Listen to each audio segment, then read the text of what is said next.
Welcome to Season 3 of The Breakdown, the official podcast of the Breakaway Roping Journal and calfroping.com. This season, we're diving into both the breakaway and calf roping like never before, bringing you the personalities, successes, and horses that make these events great. You can expect training tips from the top ropers, stories from the road, and industry news that goes beyond the numbers. I'm Taylor Vollen, your calf roping host. And I'm Lillian Kent, your breakaway host. And this is The Breakdown. Hey everyone, welcome back to the Tie-Down Breakdown. It's your host, Taylor Vollen. So it's October, and we've officially determined the field for the 2024 NFR, which, if you haven't yet, you can check out here at calfroping.com. These next 2 months are not uneventful. There's plenty of stuff going on, but I feel like we can all agree that we spend October and November just waiting for the NFR. And so while we wait these next 2 months to kick things off in the Thomas and Mack, I think it's a good time to introduce you guys to the NFR rookies. This year, we'll see 4 first-timers rope inside the Thomas and Mack, and today on the Tie-Down Breakdown, brought to you by roping.com, I introduce you to Quade Hiatt. Quade is kind of one of those that I don't really feel like needs an introduction, even though he's an NFR rookie this year.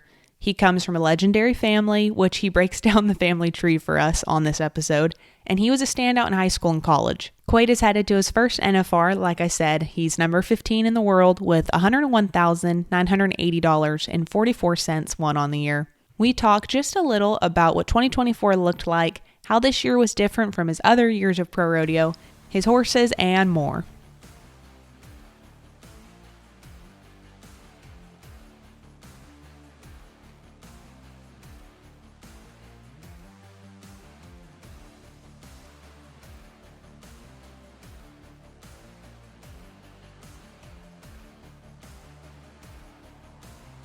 To kind of start off, I know you've got a really cool family history and family tree.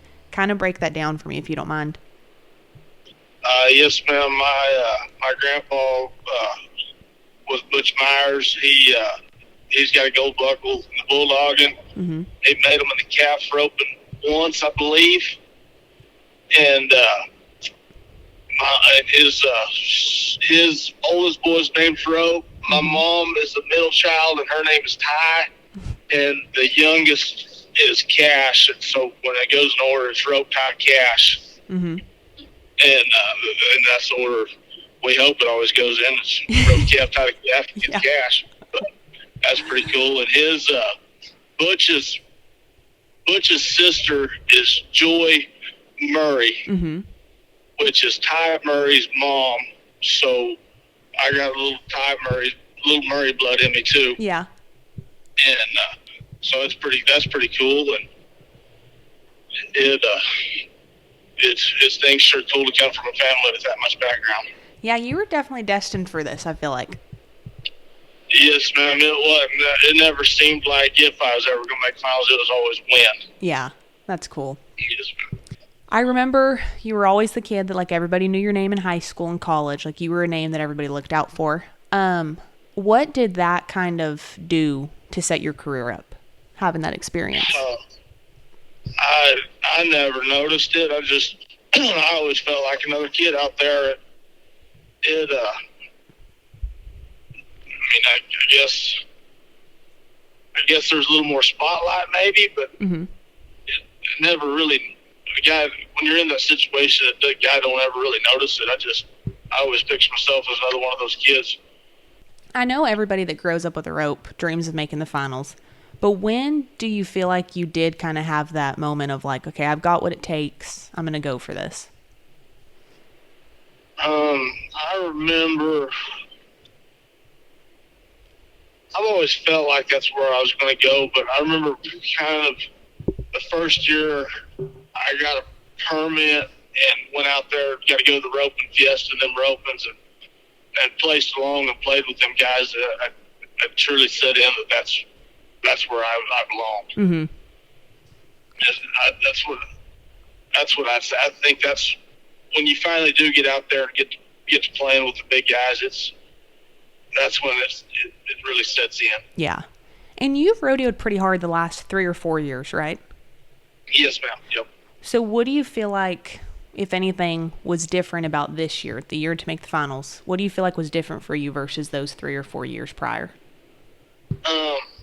Obviously, I won more and made less mistakes, but say a lot of it come down to my good horse that I really liked, I really got along with, and he stayed sound all year. Mm-hmm.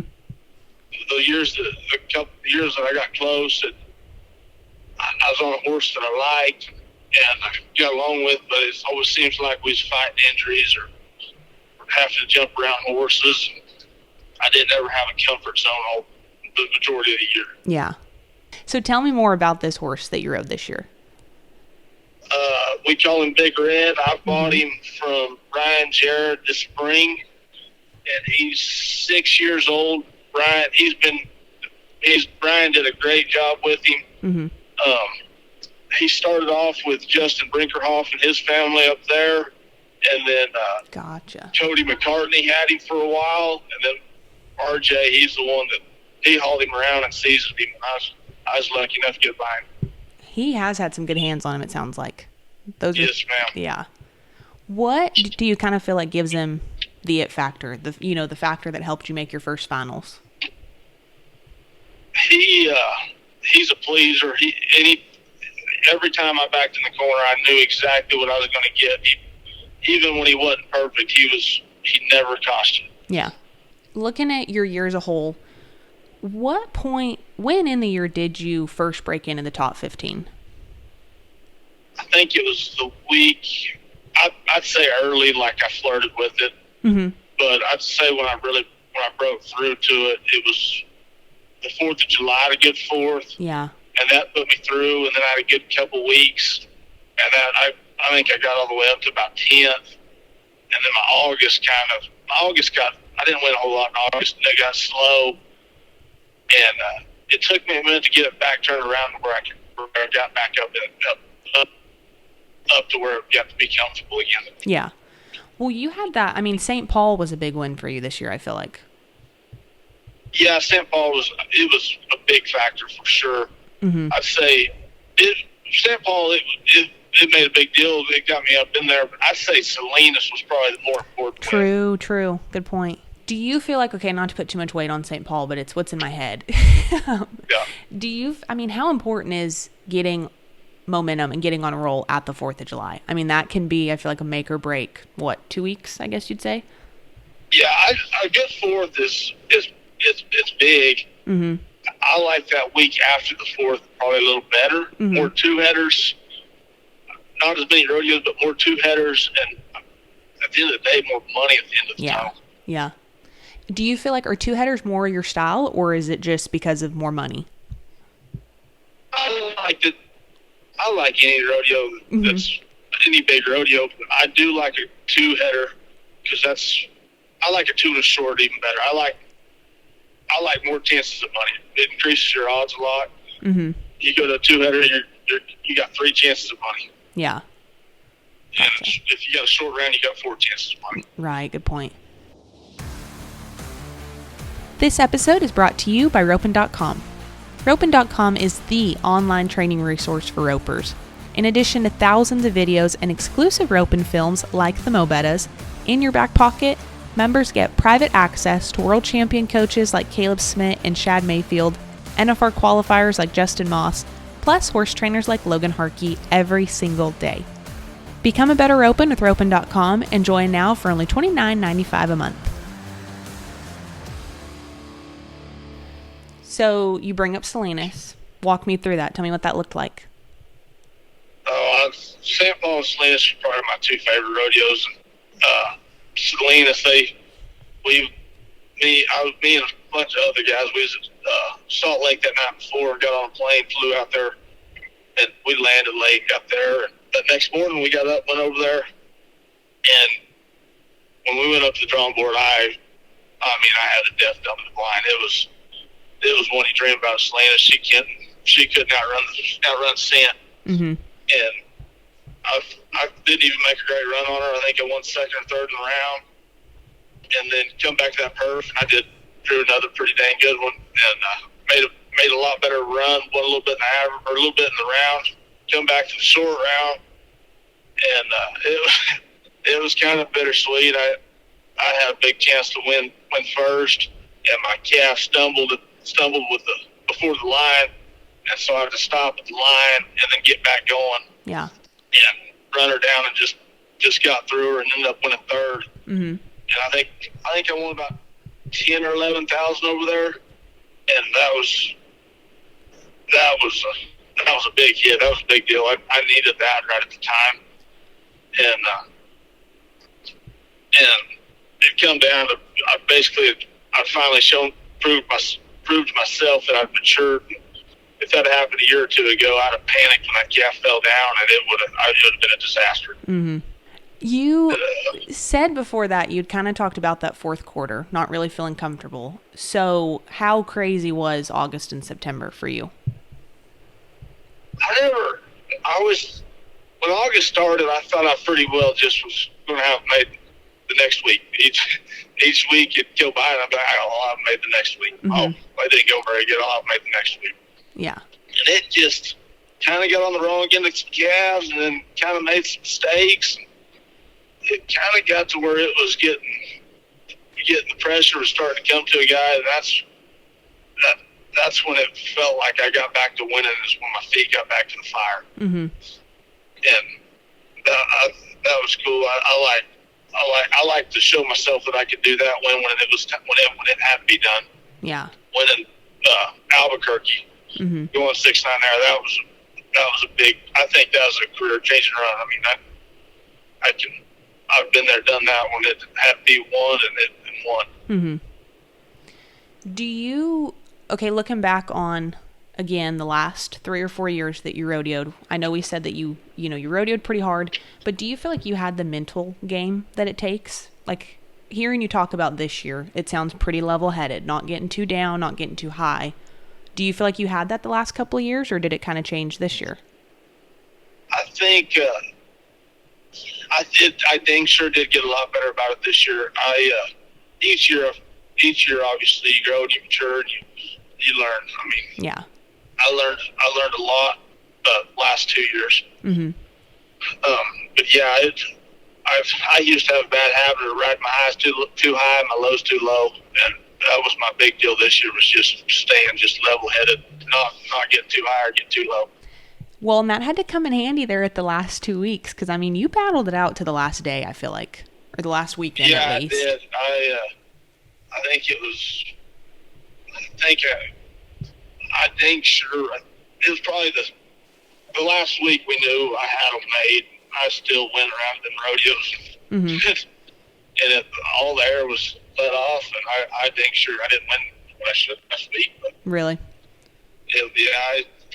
I broke a couple barriers and just got to roping kind of laid back and not as focused on having to win. And I feel like I should have done that a little better as far as going into it like a business. Kind of got a little laid back, a little more laid back than I should have. Mm-hmm. Do you remember what you were doing or where you were when you realized you had made it, or maybe like when you for sure knew that you were in? Yeah, me and Luke Potter and our helper, old Dee Dee, we was coming. We just left Omaha. And we watched the last turf at Man Down, and we was driving down to Pasadena, and that was a fun ride. Yeah, it was fun. Well, I forget that you rodeoed with Luke. How did Luke handle you making it? Because he ended up 16th last year, right? Yeah, he was great. He's a great friend. He was probably more excited than I was. he was pumped. Yeah. How are you feeling? What's it mean to finally, I mean, you're headed to Vegas in December. How are you feeling? I'm excited. I'm glad to get the monkey off my back, to be real honest with you. Yeah. What kind of support does it take to make the finals throughout the year? Oh, it's my whole family is extremely involved. I wouldn't be halfway where I am right now if it wasn't for them. Mm-hmm. As far as my mom, she finally, one time, first time I went to Calgary, actually, I'd had a plan on what I was going to ride up there, and I kept jerking calves down, and Calgary, they can't leave their feet. Yeah. So I called her. me and Dad had been talking and heard what I was going to do, and I had a green horse at the house, and he hadn't ever been to a rodeo, and finally I called Mom, and I was like, all right, I think I'm going to have to figure out how to get that horse up here. Mm-hmm. She's like, when do you need him? I'm like, I'm going to need him. I think it was a day or two or whatever it was. She left Canyon, Texas, and she met me in Spokane. She drove, I don't even remember what the hours and what the numbers were, but she drove him straight through.